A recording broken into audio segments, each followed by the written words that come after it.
টানাটানি, কোনো লজ্জা শরম আছে? আমার যোগ্যতা থাকতে হবে না? আমাকে রাজনীতি জানতে হবে না?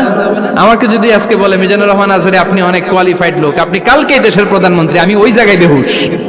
কারণ আমার নাই কোনো রাজনৈতিক জ্ঞান, নাই কোনো ডিপ্লোম্যাটিক জ্ঞান, নাই কোনো কূটনৈতিক জ্ঞান, এই কাজ আমার নয়।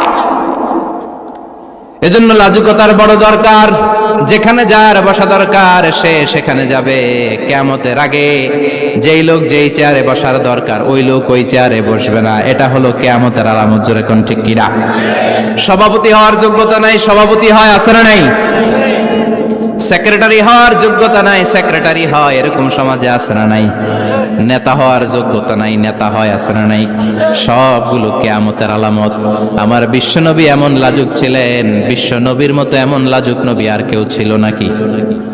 কথা বলেন। ওয়া কানা আসহাবুল মাইমানা, বিশ্বনবী ডানপন্থী ছিলেন। কি পন্থী? কি পন্থী?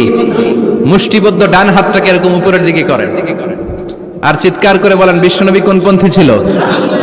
আমরা কোন পন্থী? জান্নাতে কারা ঢুকবে? কোন বামপন্থীর স্থান জান্নাতের ভেতরে হবে?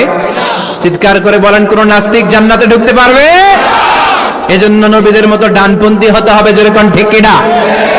বিশ্বনবী সব ভালো কাজগুলো ডান দিক দিয়ে করতে পছন্দ করতেন। জামা পরলে ডান দিক দিয়ে, খাবার বিতরণ করলে ডান দিক দিয়ে, মুসাফা করা শুরু করলে ডান দিক দিয়ে, ডান দিক দিয়ে ভালো কাজ বিশ্বনবী পছন্দ করতেন। সুবহানাল্লাহ পড়েন।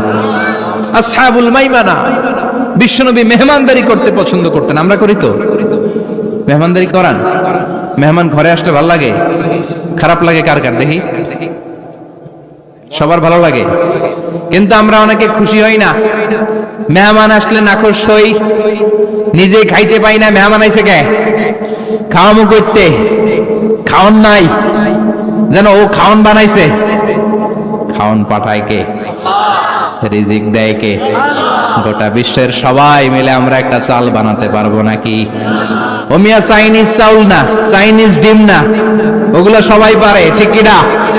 আল্লাহর বানানো ন্যাচারাল চাল, গাছের মধ্যে হওয়া